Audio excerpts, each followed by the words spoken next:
하나님의 말씀 베드로전서 1장 5절부터 7절까지 봉독합니다.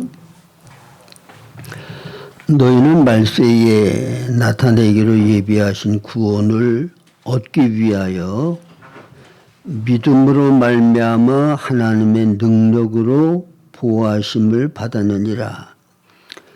그러므로 너희가 이제 여러 가지 시험으로 말미암아 잠깐 근심하게 되지 않을 수 없으나 오히려 크게 기뻐하는도다. 너의 믿음의 확실함은 불로 연단하여도 없어질 금보다 더 귀하여 예수 그리스도께서 나타나실 때에 칭찬과 영광과 존귀를 얻게 할 것이니라.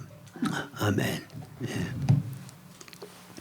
오늘은 본문 말씀을 통해서 말세에 나타내실 구원은 무엇인가라고 하는 제목으로 말씀을 드리려고 합니다. 제가 예수 믿고 구원받은 특별히 그 말씀을 깊이 연구하는 많은 사람들을 이렇게 교제를 해보면 뭐가 문제가 되는가 하면 구원이란 무엇인가, 구원이라는 게 뭐냐, 그리고 그 구원을 어떻게 받을 수 있느냐. 근데 여러 사람들이 각각 자기 의견이 있어요. 자기가 깨달은 말씀에 진리가 있어가지고 어떤 사람은 구원을 이렇게 얘기하고 어떤 사람은 저렇게 얘기하고 구원 받는 방법도 이렇게 저렇게 달리 말을 해요. 근데 하나님의 말씀은 올바른 진리는 하나지 이럴 수도 있고 저럴 수도 있는 게 아니거든요. 그러니까 성경적으로 정말 참된 구원은 무엇이냐, 그리고 그 구원을 온전히 이룰 수 있는 방법은 무엇이냐, 구원을 위해서 하나님이 우리에게 은혜를 해 주시는 것은 무엇이고 또 구원을 이루기 위하여서 우리가 해야 될 일은 무엇이냐, 이 부분을 명확하게 알아야 우리는 올바로 구원을 이루어 나가는 생활을 할 수가 있게 되는 겁니다. 근데 여기 오늘 본문 말씀에도 보면 여기 5절에 너희는 말세에 나타내기로 예비하신 구원, 그렇게 말씀하셨죠? 말세에 나타내기로 예비하신 구원. 그럼 말세에 나타내기로 예비하신 구원은 무슨 구원이에요? 에베소서 2장 8절 9절에 보면 너희가 그 은혜를 인하여 믿음으로 말미암아 구원을 얻었나니, 과거죠. 이것이 너희에게서 난 것이 아니라 하나님의 선물이라. 행위에서 난 것이 아니니 이는 누구든지 자랑치 못하게 하려 함이니라. 그래서 보통 구원론에 대해서 이렇게 정통 진리로 정리된 내용은 뭔가 하면 영의 구원과 혼의 구원과 우리 몸의 구원이 있어요. 영의 구원은 시제로 말을 하면 과거적인 구원이에요. 이미 이루어진 구원. 혼의 구원은 현재 이루어가는 구원이에요. 그래서 빌립보서에 보면 두렵고 떨림으로 너의 구원을 이루라. 이거는 과거적인 구원이 아니거든요. 이루어 나가는 구원이란 말이에요. 그 다음에 성경에 보면 예수님이 재림하실 때에 우리의 몸이 부활을 해서 영화롭게 되는 구원, 그거는 미래의 이루어질 구원을 얘기를 해요. 그러니까 구원은, 영의 구원은 시제적으로 무슨 구원? 과거적인 구원. 혼의 구원은 현재 이루어 나가는 구원. 몸의 구원은 예수님이 재림하실 때 우리의 몸이 부활을 해서 신령한 몸으로 변화되어지는 그 영화롭게 되는 구원. 이렇게 나눈단 말이에요. 자, 그런데 이 영의 구원이, 이거는 거듭나는 걸 가르쳐요. 물과 성령으로 거듭나지 아니하면 하나님 나라를 볼 수도 없고 들어갈 수도 없다. 요한복음 3장 3절 5절에 말씀하셨죠. 근데 우리가 영의 구원을 받는 것을 많은 사람들이 오해하고 착각을 해서, 이거는 100% 하나님의 은혜로 되어지는 거냐, 내가 하나님의 뜻대로 계명을 지키고 바로 살아야 이 구원이 온전히 내게 이루어지는 거냐, 이게 둘로 나눠요. 100% 하나님의 은혜로 되어지는 거라고 주장하는 사람이 있고, 그게 아니고 하나님의 은혜로 주어지지만 우리가 타락하고 하나님을 배신하고 그러면 이 구원이 취소될 수도 있다. 그렇게 믿는 사람들이 있어요. 어떤 게 맞는 거죠? 한 번 받은 구원은 영원한 구원입니까? 취소될 수도 있습니까? 영원한 구원. 근데 이거는 여러분들이 성경적으로 확증을 줘야 돼요. 성경에 없는 말을 하면 안 된다고. 성경이 확실히 우리가 죄와 허물로 죽었다가 예수님의 구속의 은혜를 입고 예수를 영접함으로 구원받는 것은, 그거는 100% 하나님의 은혜고 선물이고 우리의 행위와는 관계가 없다고 하는 것을 분명히 성경이 말씀하고 있어요. 그게 어떤 말씀이냐? 에베소서 2장 8절 9절. 그러면 내 선한 행위가 들어가야 구원받겠다고 하는 사람들은 에베소 2장 8절 9절에 대해서 해명을 해야 돼. 이 말씀이 틀리다는 걸 해명을 해야 된다고. 자, 다시 한번 우리가 에베소 2장 8절 9절을 봐요. 너희가, 예수 믿고 구원받은 사람들의 너희가 그 은혜를 인하여. 자, 은혜라고 하는 거는 거저 받는 겁니까? 행위의 대가로 받는 겁니까? 거저 받는 게 은혜예요. 내가 어떤 행위를 해서 그 대가로 받는 거는, 그거는 대가로 받는 보상이지 은혜가 아니야. 그걸 은혜라고 얘기하지 않아요. 너희가 그 은혜를 인하여. 그 다음에 믿음으로 옵니까? 믿고 행함으로 옵니까? 믿고 행함으로라고 말하지 않았어요. 믿음으로 말미암아 구원을 얻었나니. 그 다음에 이것이 너에게서 난 것이 아니요 하나님의 선물이라. 자, 행위가 거기에 보태진다고 그러면 우리에게서 난 거예요? 그게 100% 선물이에요. 우리의 행위가 첨가되어야 온전한 구원을 받을 수 있다 그러면 그건 선물 아니야.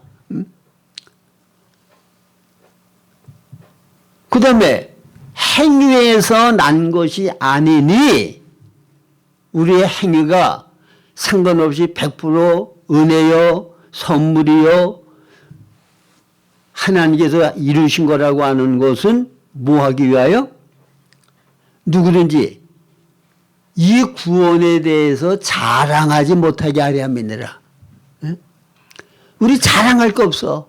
내 행위가 들어가면 자랑할 거리가 있잖아요. 내가 구원받은 것이 내가 그래도 주의 계명대로 힘쓰고 애써서 순종을 하고 주님을 위해서 살았기 때문에 내가 구원받은 거다. 그러면 내 공로 가지고 내 자랑이 들어가잖아요.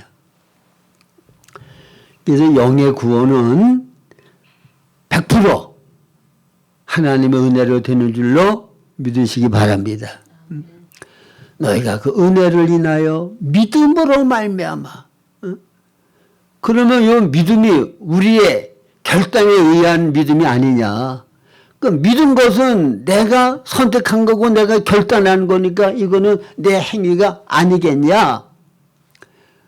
그러나 요한복음 1장 12절 이하를 보면 영접하는 자, 곧 그 이름을 믿는 자들에게는 하나님의 자녀가 되는 권세를 주셨으니,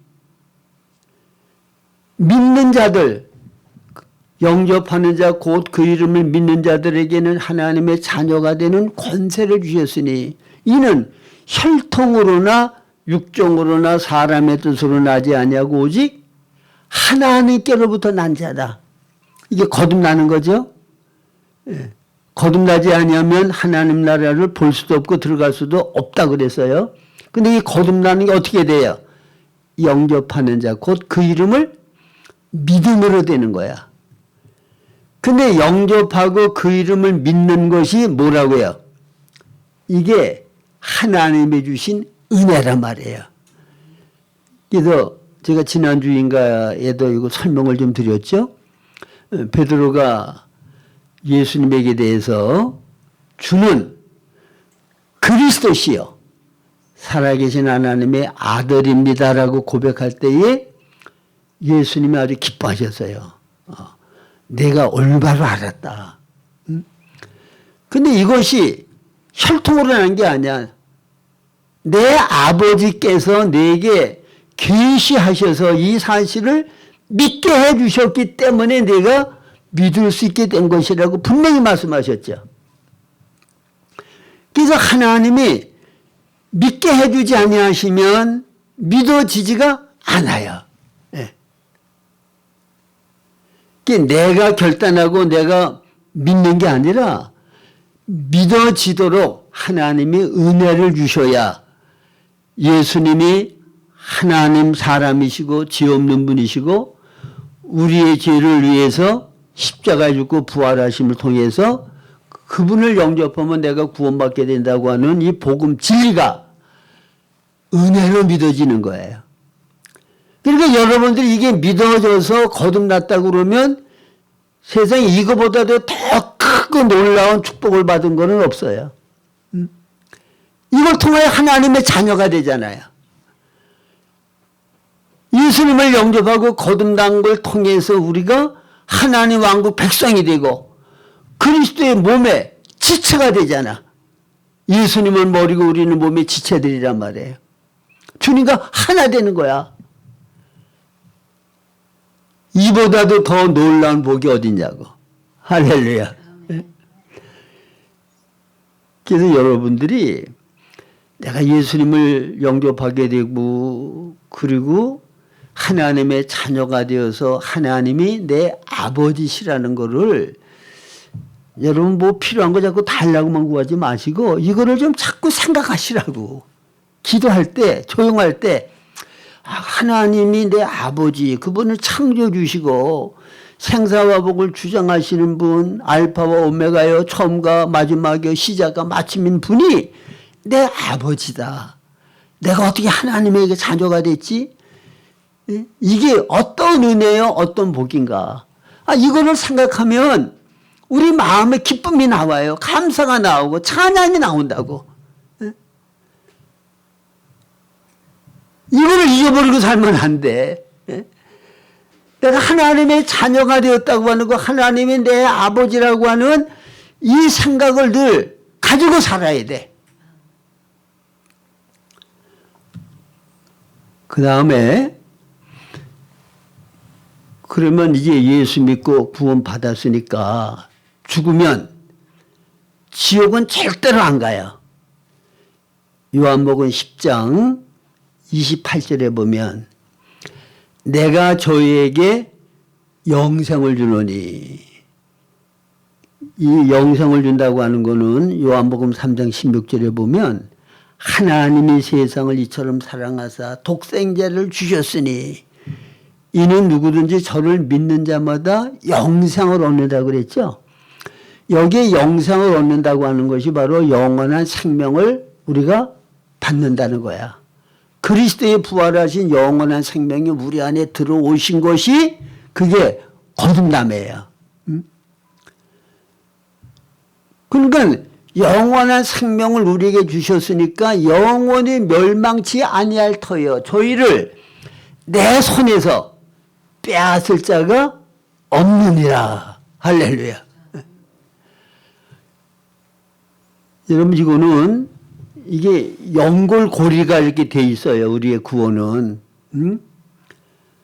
자, 창세전에 그리스도 안에서 우리를 택하사 우리로 사랑 안에서 거룩하고 흠이 없게 하시려고 기쁘신 뜻대로 예정하사 예수 그리스도로 말미암아 자기의 아들들이 되게 하셨다 그랬죠.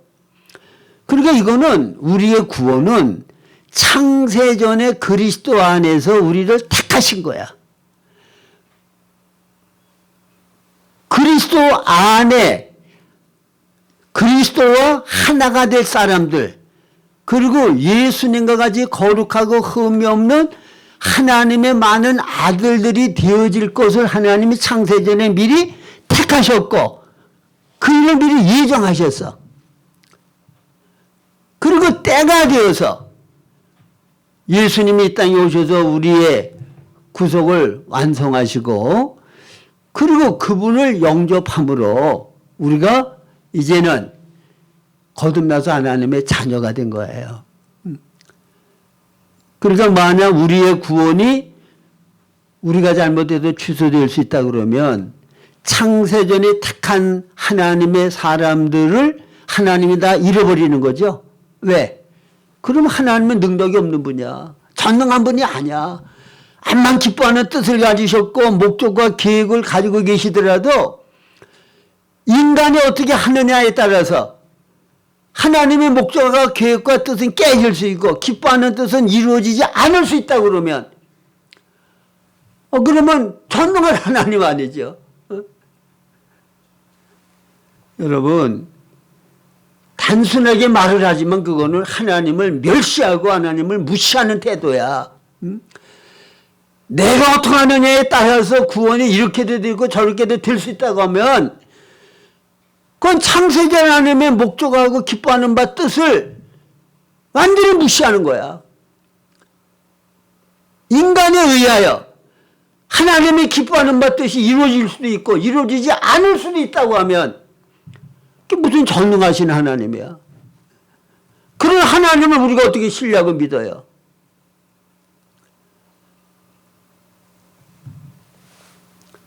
그래서 참 제가 기도 정말 많이 해서 귀신도 막 쫓아내요. 앞으로 될 일도 미리 이언적으로 말을 하는데 그게 정확하게 맞고 그게 영적으로 그렇게 능력을 향하고 정말 기도를 많이 해서 사람들 속에 숨어있는 죄 같은 것도 투시하고 제가 그런 분들을 알거든요. 가까이 제가 접촉을 해봤어. 근데 그분은 예수 믿다가 죄를 짓고 하나님 앞에 잘못하면 지옥 간다고 그래. 그렇게 믿어.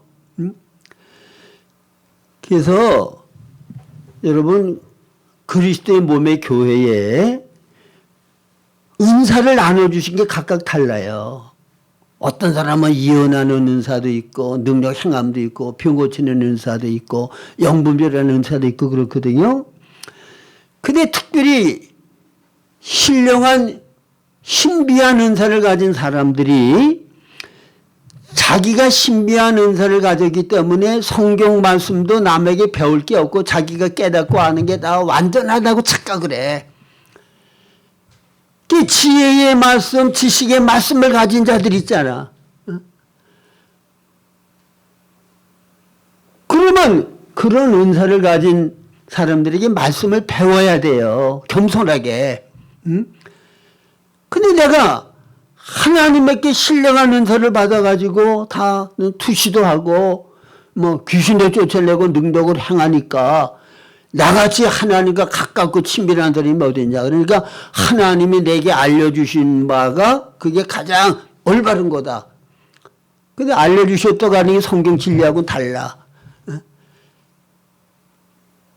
예수 믿고 거듭난 사람이라도 죄 짓고 회개 안 하고 죽으면 지옥 간다고 얘기를 한다 그러면 이래서 2장 8절 9절 어떻게 해석할 거냐고.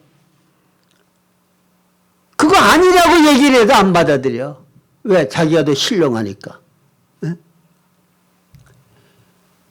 겸손해야 돼요. 네? 내게 없는 거 다른 은사를 가진 사람들을 통하여 도움을 받아야 된다고. 아시겠어요?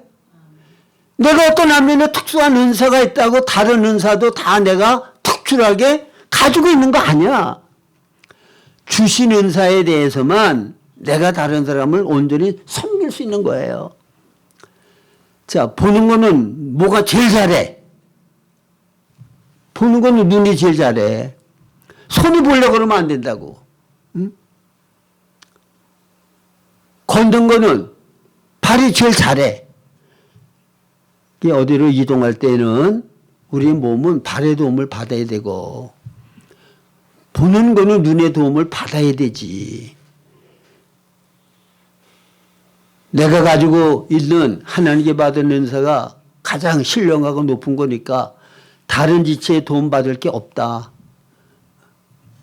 그건 몸이 뭔지도 모르는 거고 신앙생활을 어떻게 해야 되는지도 모르는 거예요.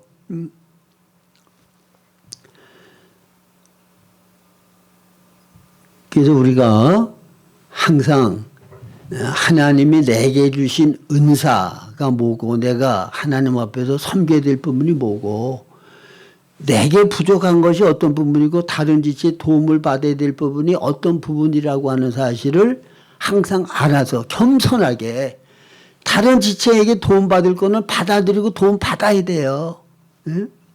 그래야 몸의 생활이 건전하게 성장해 나간다고.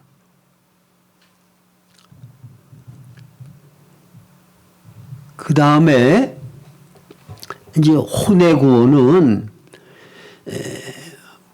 우리가 타락한 다음에 첫째 아담의 타락한 본성이 있어요. 그 타락한 본성이 뭔가 하면 하나님을 떠나서 이 자라고 하는 자유의지를 가진 인격이 자기 본이 자기중심적이 되어서 내 삶의 주인이 내가 되고 그리고 내 자유의지를 가지고 다른 모든 것들을 이용해서 나를 유익되게 하면서 살겠다. 네? 이 이기심. 이게 타락한 본성이에요. 아시겠어요? 근데 하나님은 창조주신데 하나님은 어떤 분인가 하면 하나님은 사랑이셔. 사랑은 이기적이고 자기중심적인 본성이 아니고 사랑하는 사람, 나누는 존재를 유익되게 하고 기쁘게 하고 다른 존재들을 행복하기 위하여 나를 희생하고 다 내어주는 게 사랑이에요. 아시겠어요? 그러니까 하나님은 사랑을 행하시는 분이 아니라 본질이 사랑이셔. 사랑 아닌 거는 하나님에게서 나갈 수가 없어요. 그래서 하나님은 존재가 삼위일체로 존재한다는 건 뭐냐. 사랑하려고 그러면 반드시 사랑의 대상이 있어야 되거든요.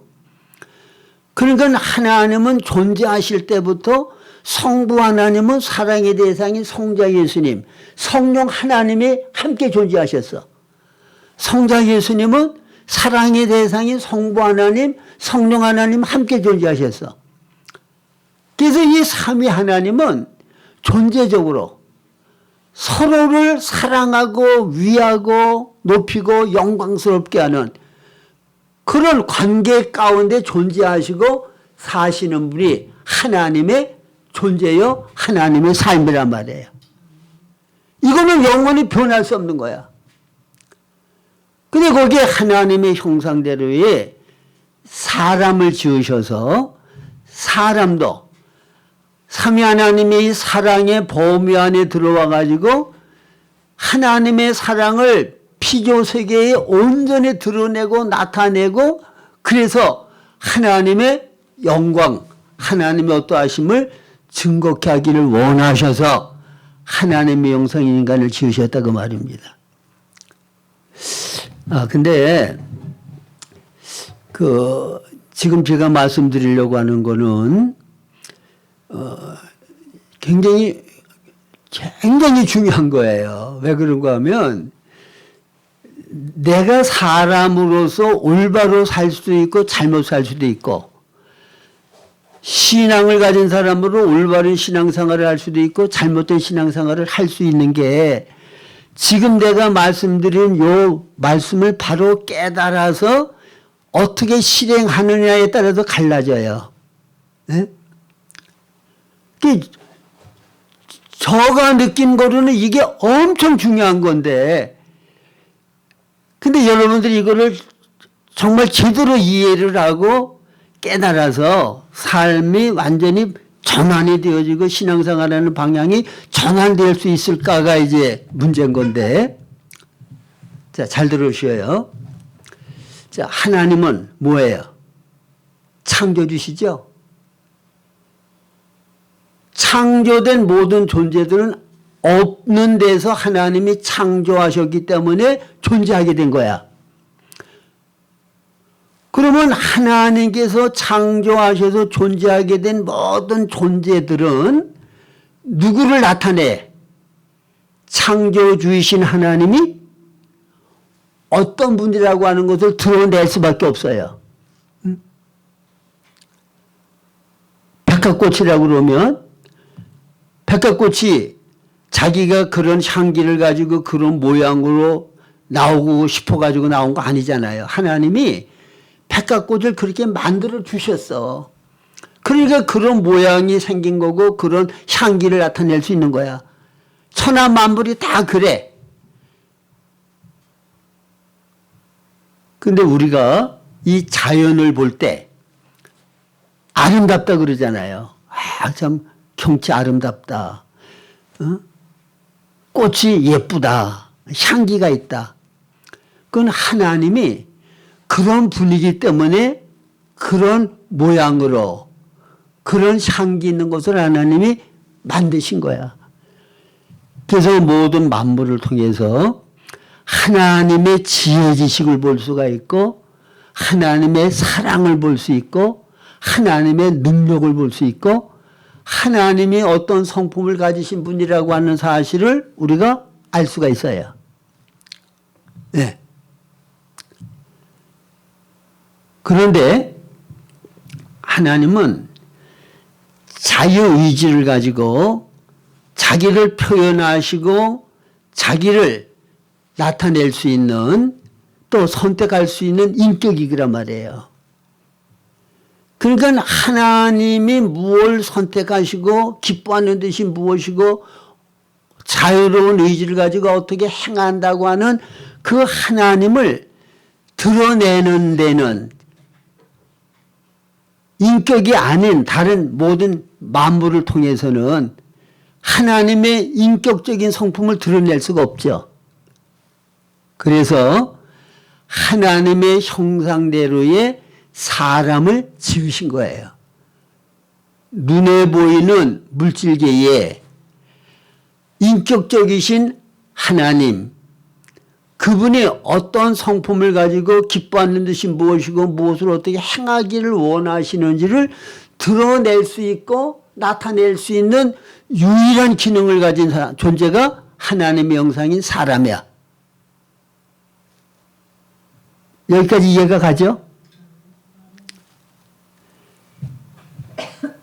그러니까 하늘에는 천사들이 있고 천사들은 영이죠. 거기에는 하나님의 뜻이 주기도문에 보면 이미 이루어져서 하늘의 뜻이 이루어진 것까지 땅에서도 이루어지다 그랬죠. 그러니까 하늘나라에서는 천사들이 있는 영계의 세계에서는 하나님의 뜻이 완전히 이루어졌다고. 하나님이 어떤 분이라고 하는 사실을 모든 존재들이 다 알고 하나님을 기뻐하고 찬양하고 감사해. 근데 이 땅은, 눈에 보이는 물질계는 눈에 보이는 물질을 가진, 몸을 가진 인간을 통하지 아니하면 눈에 보이는 물질계의 하나님이 표현되고 나타날 길이 없어요. 맞죠? 그래서 인간은, 짐승에게는 영이 없어. 하나님을 교제하고 접촉할 수 있는 기능이 없어. 천사들은 몸이 없어. 물질계에 하나님을 드러내고 보여줄 수 있는 그런 기능을 가진 몸이 없다고. 인간만이 영계의 하나님과도 접촉하고 물질계의 모든 물질계에 접촉할 수 있는 영육, 이걸 가지고 있다고. 영육 합일체. 이건 제가 여러 번 말씀을 드린 건데, 인간이 얼마나 하나님 앞에 필요하고 존귀하고 귀한 존재라고 하는 사실을 여러분들이 깨달아야 돼. 나를 통하지 아니하면 창세기 전에 가지셨던 하나님이 기뻐하시는 바 뜻을 이룰 수가 없다고. 창세기 전에 가지신 기뻐하시는 뜻이 뭐예요? 사랑 안에서 거룩하고 흠이 없게 하시려고 기쁘신 뜻대로 예정하셨다. 그게 로마서 8장 28, 29절에는 하나님을 사랑하는 자, 곧 그 뜻대로 부르심을 입은 자들에게는 모든 것이 합력하여 선을 이루나니. 그 선은 뭐예요? 하나님이 미리 하신 자들로 또한 그 아들의 형상을 본받게 하기 위하여 미리 정하셨다 그랬죠. 예수님과 같은 거룩하고 흠이 없는 하나님의 아들로서의 온전함을 이루는 거. 예수님과 같은 형상으로, 성품으로 우리들이 변화되는 거. 그 일을 위하여 하나님은 모든 환경을 안배하시고 인도하신다, 그 말이죠. 그러니까 이 혼의 구원이라는 것은 뭔가 하면, 타락한 아담의 본성은 이기적이고 자기중심적이고 모든 것들을 나를 위하여 수단으로 삼으려고 하는 게 사탄으로 인하여 타락한 인간의 본성이에요. 우리 안에 그게 아예 체질화되어 있고 그게 옛사람 나라고. 자연스럽게 이기적으로 그게 나가게 돼 있어. 모든 말과 행동이. 근데 우리가 거듭난 다음에 우리 안에 누가 들어오셨어? 그리스도, 사랑이신 그리스도의 생명이 우리 안에 들어오셔서 우리 영 안에 내주하신다고. 그리고 이제는 이기적인 나를 예수님의 사랑의 성품에 의해서 변화시키는 거.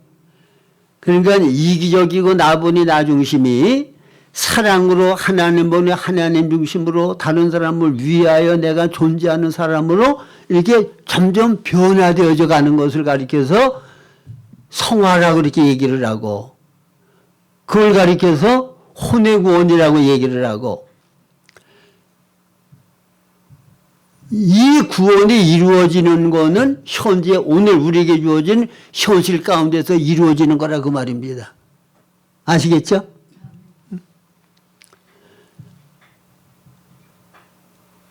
그러니까 여러분들이 성경에 보면 갈라디아서 4장 19절에 바울 사도가 이제 갈라디아 교회를 위하여 정말 해산의 수고를 위하여 열심히 섬기고 수고를 해요.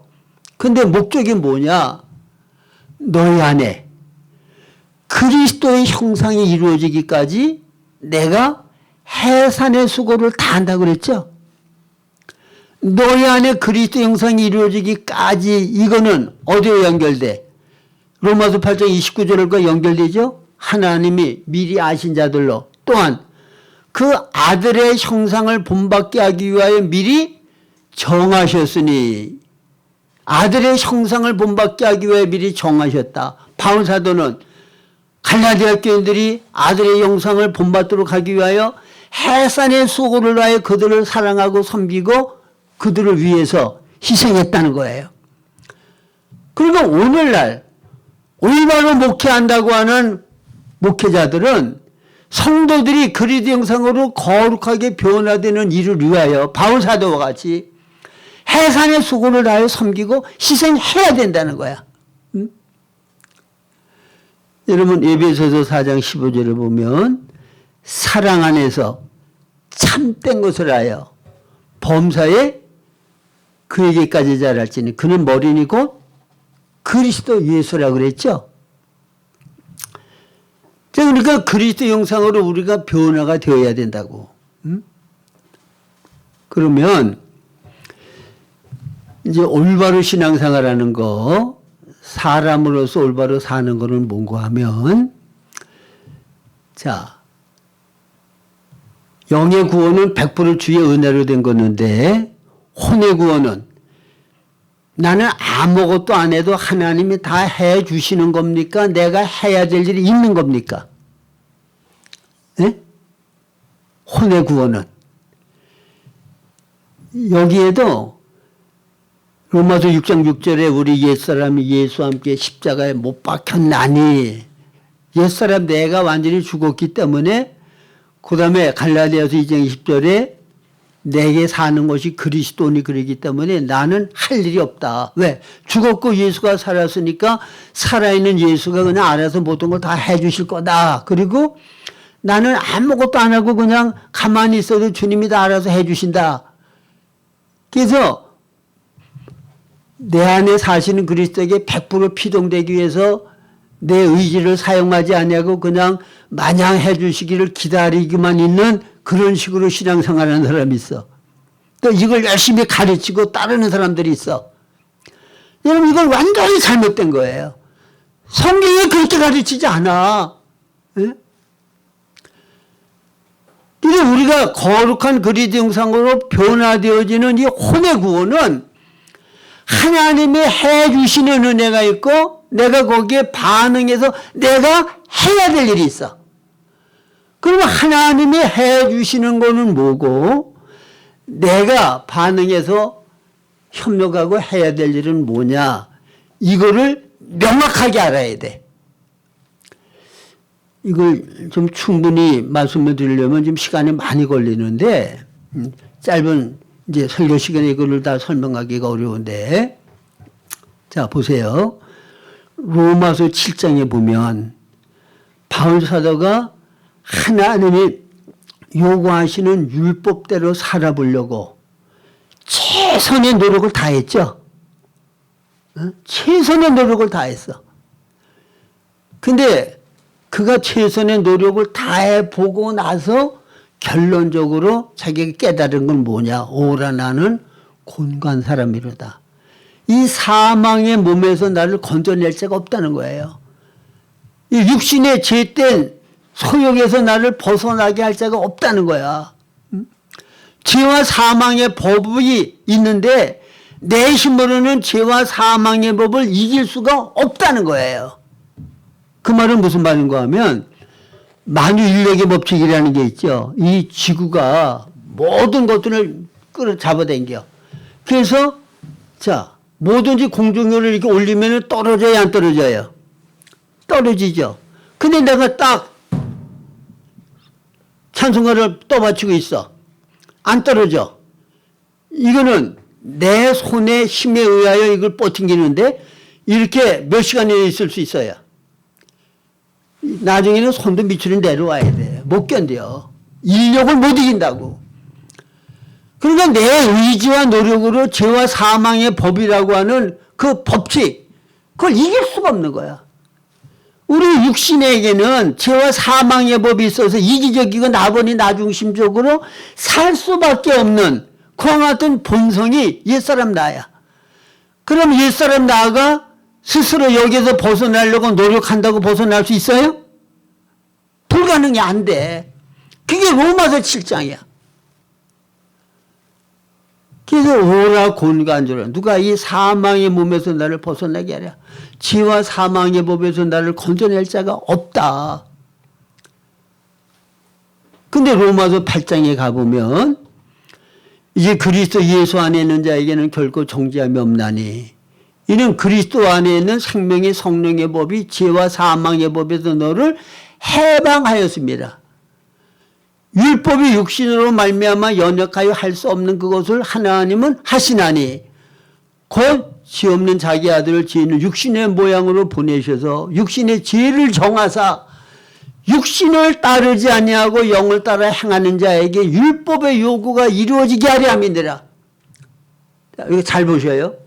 육신을 따르지 아니하고 영을 따라 행하는 자들에게 율법의 요구가 이루어지게 하려 하심이니라.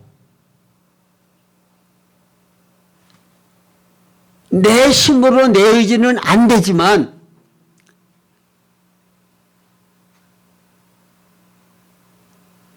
죄와 사망의 법과 생명의 성령의 법이 있어요. 예수님이 옛 창조에 속하여 있는 죄와 사망의 법의 지배를 받을 수밖에 없는 우리를 십자가 못 박혀 죽게 하셨어. 그리고 이제는 영을 따라 행하는 자에게 율법의 요구, 암만 노력을 해도 이길 수 없고 벗어날 수 없는 바울사도가 곤고한 자라고 탄식했던 거기에서 벗어날 수 있는 게 어떻게 하면 돼? 영을 따라 행하면 내 노력을 안 되던 게 이루어지게 된다는 거예요. 할렐루야. 그러니까 로마서 8장 5절 6절이 이 성화구원에 있어서는 핵심 구절이에요. 우리 영의 구원에 이르는데 요한복음 3장 16절이 핵심 구절이죠. 그런데 성화구원을 이루는데 핵심 구절은 로마서 8장 5절 6절이라고. 육신을 따르는 자는 육신의 일을, 영을 따르는 자는 영의 일을 생각하나니 육신의 생각은 사망이요 영의 생각은 생명과 평안이라. 8장 13절에는 너희가 육신대로 살면 반드시 죽을 것이로되 영으로 몸의 행실을 죽이면 살리니 그랬죠. 그러니까 내가 생각을 육신에 두든지 생각을 영에 두든지 그 선택은 자유의지를 가지고 있는 내가 선택하게 되어 있지. 내가 선택하지 않았는데도 하나님이 영을 따라 살 수밖에 없도록 나를 이렇게 이끌어가는 거 아니란 말이에요. 응? 하나님은 우리와 인격적인 관계를 갖길 원하는 거지 로봇으로 조종하길 원하지 않으신단 말이야. 이해십니까? 아담 에와를 창조하셨을 때 똑같은 원리예요. 선악과를 따먹을 수도 있고 생명과를 따먹을 수도 있고. 왜? 이게 자유의지를 가진 인격이기 때문에 가능한 거야. 응? 오늘날도 생각을 영에 둘 수도 있고 그건 생명과를 따먹는 것 같은 거야. 생각을 육신에 둘 수도 있고 이거는 선악과를 따먹는 것 같은 거야. 왜? 선악과를 따먹으면 정령 죽으리라고 그랬잖아. 육신대로 살면 반드시 죽을 것이라고 그랬잖아. 육신의 생각은 사망이라고 그랬잖아. 그러니까 이 선택은 내가 해야 되는 거예요. 이해십니까? 그러면 선택은 내가 하면 그 다음에 생명의 성령의 법이 이 법은 자동적으로 되는 거예요. 노력해서 되는 게 아니야. 새가 나르는 것이 노력해서 날라요? 본성적으로 날 수 있게 돼 있는 거야. 물고기가 물에서 사는 것이 힘들어도 노력해서 물에서 살아요? 생명의 본성이 그러기 때문에 자연스럽게 물에서 사는 거야. 그러니까 생명의 성령의 법의 통제를 받으면 자연스럽게 주님의 사랑의 본성이 우리를 통하여 표현되어지고 나타나게 되어 있다 그 말입니다. 할렐루야. 그래서 내가 노력하고 애를 써서 주의 뜻을 이루고 뭐를 하는 게 아니라 주님께서 우리에게 뭔가를 요구하셔. 뜻하는 바를 우리에게 알려주신다고. 이게 주의 음성을 듣는 거예요. 그러면 우리가 할 일은 주의 음성을 듣고 순종하는 것만 내가 하면 돼. 그러면 나머지는 주님이 다 이루어 주셔. 자, 성경에 아브라함에게 하나님이 나타나셨어요. 너는 본토 친척 아비 집을 떠나 내가 내게 지시하는 곳으로 가라 그랬어요. 그러면 아브라함은 자유의지가 있기 때문에 하나님의 말씀을 받아서 순종할 수도 있고 거역할 수도 있어. 아유, 난 여기 떠나기 싫습니다. 여기가 친척 내 아버지 그 삶의 터전이 다 여기 잡혀 있는데 떠나면 그 고생이고 어떻게 될지도 모르고 아유, 난 그거 안 하겠습니다. 그럴 수도 있다고. 근데 하나님께서 아브라함에게 네가 내 말을 들으면 순종하면 너한테 이러이러한 복을 주겠다고 약속하셨거든요. 그리고 하나님을 전적으로 신뢰하고 순종하고 발걸음을 내디뎠어. 본토 친척 아비 집을 다 버리고 이제는 하나님이 지시하는 거로 순종하고 가. 자, 그러면 아브라함에게 일어나는 모든 일은 누가 다 책임져요? 하나님. 그래서 하나님이 기뻐하는 뜻대로 내가 선택하면 순종하면 나머지는 하나님이 다 해주시는 거야. 그러니까 우리는 하나님이 해주시는 것을 선포하고 감사하고 찬양하는 거, 드러내는 거. 그게 우리가 할 일이야.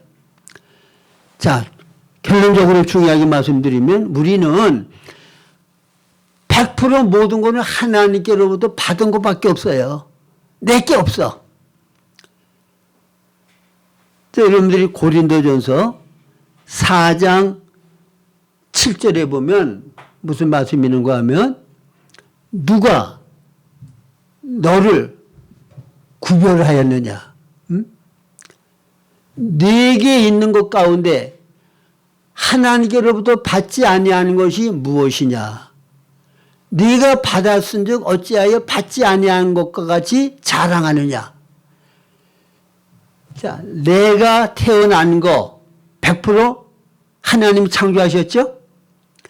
내게 주어지는 모든 환경, 사건, 일 누가 전적으로 주관하셔? 우연한 거 하나도 없어요. 로마서 8장 28절이에요. 예?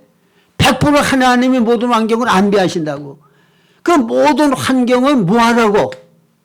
우리를 그리스도 형상으로 거룩하게 변화시키시려고. 여기 본문 말씀에 너희들이 잠깐 여러 가지 시험으로 인하여 근심하지 아니할 수 없으나, 에? 그 말은 무슨 말인가 하면 우리가 그리스도 형상으로 거룩하게 변화되려고 그러면 여러 가지 시험을 통과하지 아니하면 안 된다 그 말이에요. 시험을 통과하지 아니하면 옛사람 내가 깨지고 변화될 수가 없어요. 그러니까 야고보서 1장 2절 이하에 보면 너희가 여러 가지 시험을 만나거든 온전히 기쁘게 여기라. 이는 너희 믿음의 시련이 인내를 만들어내는 줄 너희가 알미라. 인내를 온전히 이루라. 이는 너희로 온전하고 구비하여 부족함이 없게 하려 합니다. 이게 온전하고 부족함이 없게 만드는 게 아들의 형상으로 변화되는 거야. 예수님의 형상으로 우리가 변화되는 거야. 이기적인 내가 주님과 같은 사랑으로 섬기고 희생하는 그런 사랑의 사람으로 변화되는 거야. 근데 그렇게 되기 위해서는 뭐가 필요해? 여러 가지 시험이 필요해. 자, 마음과 뜻과 인과 정서 목숨을 다해 하나님을 사랑하라고 그래요. 근데 다니엘 세 친구에게 그 바벨론 왕이 큰 금신상을 만들어 놓고 거기다 다 절을 해라. 그렇지 아니하면 풀물불에 태워 죽인다. 근데 목숨을 다해서 하나님 사랑해서 목숨을 다해 하나님 사랑하려고 그러면 계명 지켜야 되죠. 다른 신 섬기지 말고 우상 섬기지 말아야 돼. 그래서 목숨을 내놓고 하나님의 말씀대로 순종하는 것을 선택했어. 그러니까 무슨 일이 일어났어요? 7배나 풀물불을 뜨겁게 하고 거기에다 태워 죽이기다고 던졌어. 근데 살고 죽는 거는 누구가 마음대로 하실 수 있는 거야? 사람 마음대로 생사화복이 주장되는 거 아니야. 하나님 마음대로 하시는 거야. 거기서 살리셨어. 그러니까 선택은 내가 했지만 거기에서 살고 죽는 거는 어떤 일이 일어나는 거는 하나님이 하시는데 그걸 통하여 뭐가 나타나? 야, 새 친구가 섬기는 하나님은 살아계신 하나님이다. 전능한 하나님이다. 바벨론의 하나님의 영광이 나타났다고. 그러니까 우리 안에 하나님이 행하시는 일을 드러내는 것만이 우리가 할 일이야. 내가 주님을 위해 뭐를 하는 게 아니란 말이에요. 선택만 하는 거야. 주님의 뜻대로 순종하려고. 그러면 나머지는 주님이 다 행하심으로 하나님이 행하시는 것을 드러낼 때 그게 하나님께 영광이 되는 거야. 할렐루야. 네? 이게 신앙생활이에요. 내가 하는 게 아니야.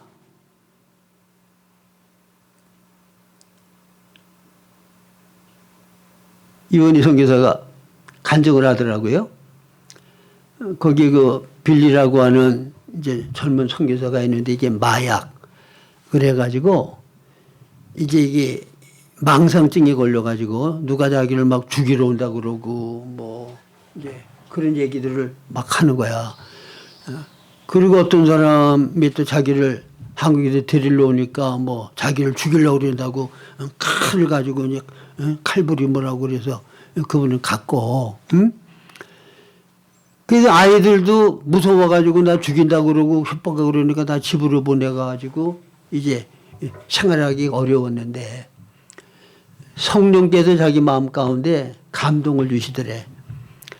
내가 가가지고 그 빌리를 좀 안정시키고, 좀 이 상황을 좀 정리를 하라. 근데 잘못하면 칼에 찔러 죽이려고 그러는데 사람한테 무서워서 어떻게 가? 뭐 그냥 제정신이라면 문제가 안 되는데 마약 중독이 돼가지고는 이게 망상증에 걸려가지고 정말 자기를 죽이려고 오는 줄 알고 푹 찔르면 죽는 거 아니야.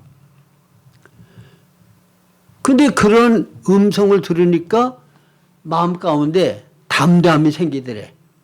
그래가지고 딴 사람들이 다 가면 안 된다고 큰일 난다고 붙잡는데 아 염려하지 말라 그러고 가가지고 이렇게 딱 껴안았대. 응? 그리고는 좀 이렇게 안정시키는 그런 얘기를 하고 좀 이렇게 했더니 그게 좀 정리가 됐다 그러더라고요. 거기서 칼이 있던 것도 다 빼서 놓고. 그래서 그 사건을 통해서 하나님이 자기 마음에 감동을 시켰을 때 내가 순종했더니 나머지는 하나님이 다 정리해 주셨다는 거예요. 이겁니다. 아시겠어요? 내가 가는 게 아니야. 하나님이 명하는 대로 순종하는 걸 내가 하면 나머지는 하나님이 해 주신다고. 그래야 하나님의 영광이 나타나고 그래야 우리가 하나님께 감사와 찬양을 드릴 수 있는 거지. 내가 행했으면 내 자랑이 나가죠. 우리는 그렇기 때문에 내가 할 수 있는 건 아무것도 없고 왜? 하나님이 창조하셨기 때문에 창조된 대로 받아서 또 하나님이 내게 뭔가를 요구하시면 하나님의 뜻을 받아서 순종해서 하나님의 뜻을 그냥 나타내는 거. 하나님이 내 안에 무슨 일을 어떻게 하셨다고 하는 거를 드러내는 것만이 우리가 해야 될 일이야. 믿으십니까? 주님을 드러내는 것만 우리가 할 일이라고. 여러분들이 창세기부터 계시록까지 성경을 봐요. 하나님의 사람들의 특성 이건 다 똑같아. 그들에게 하나님의 말씀을 하시고 그 다음에 그 말씀을 순종으로 받아들여. 그러면 나머지는 그를 통하여 하나님 이루기 원하는 바들 주님이 다 이루시고 행하셔. 그리고 주님이 행하시는 것을 드러내고 선포하는 거. 그때 하나님께 영광이 되는 거야. 그 마리아를 봐요. 천사가 나타났어요. 하나님의 은혜를 입은 자여 평안할지어다. 이제 너한테 이제 아들이 인기돼가지고 이제 그가 메시아로서 온 인류를 구원할 자다. 근데 마리아가 따지잖아. 나는 산례를 하지 못하는 지금 요셉하고 약혼한 사이인데 그게 무슨 말입니까? 그러니까 하나님이 하시겠다니 뭔 말이 많아. 무조건 순종하면 안 되지. 그렇게 안 했어. 하나님의 인격적인 분야. 이해가 되도록 잘 설명을 하니까 주의 계집종이오니 말씀대로 되어지이다. 하나님의 뜻을 음성을 듣고는 순종으로 받아들이는 것만 했어. 근데 나머지는 누가 다 하셨어?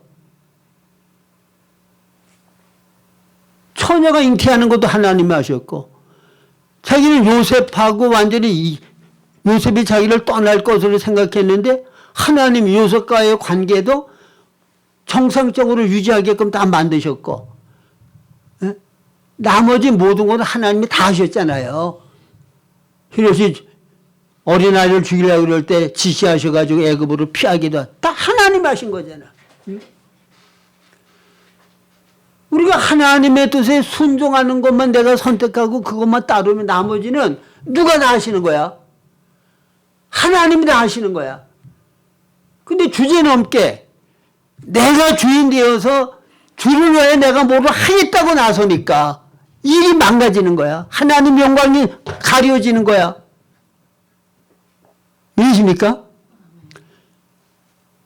그리고 주의 음성을 듣고 순종을 선택하는 거, 주의 말씀대로 행하는 걸 선택하는 거는 그건 자유의지를 가진 인격이 내가 해야 되는 거고, 그렇게 하면 주님이 하라고 명하신 거니까 나머지는 그를 통하여 하나님이 이루기 원하는 뜻이 이루어질 하나님이 다 하신다고요.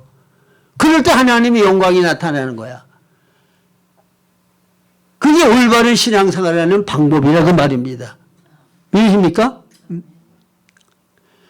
그러니까 지난 시간에도 제가 내가 뭐를 아는 게 아니라 이렇게 할 때 하나님이 내 안에서 행하신 것을 드러내고 나타내는 거, 그럴 때 하나님께 영광이 되는 거고, 그래서 하나님이 내 안에 행하신 것을 간증할 것들이 많아야 된다고 그랬잖아요.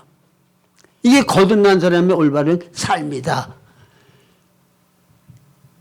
이렇게 해서 우리가 그리스도 형상으로 거룩하게 되어지면 이제 말세에 주님이 재림하셨을 때 믿는 자들을 심판하셔요. 그때에 영적으로 성숙하고 그리스도 형상으로 거룩하게 변화된 사람은 칭찬과 영광과 존귀를 얻게 된다 그랬잖아. 이게 말사에 나타내기를 예비하신 구원이야. 네. 잘못하면은 마태복음 7장 21절에 주의 이름으로 귀신 쫓아내고 선지자 노릇하고 큰 권능을 행치 않았습니까? 불법을 행하는 자들은 내게서 떠나가라. 이게 실패한 그리스도인의 모습이야. 그래서 말세에 나타난 구원을 칭찬과 영광과 존귀를 얻어서 하나님의 나라를 유업으로 얻을 수 있는 그와 같은 승리하는 그리스도인이 되고 성숙한 그리스도인이 되기 위해서 우리가 현재 주의 음성을 듣고 주의 뜻대로 순종하는 것만을 내가 선택하고 내가 뭘 하려고 들지 말고 그렇게 하면 나머지는 생명의 성령의 법에 의해서 하나님이 내 안에서 원하는 바 뜻, 명하시는 바를 이루시기 원하여 계획하신 것을 나를 통해 다 이루신다고 하나님이. 그럴 때 하나님이 드러나고 영광이 되는 거고 우리에게는 복이 된다는 거 굳게 잡으시기를 바랍니다.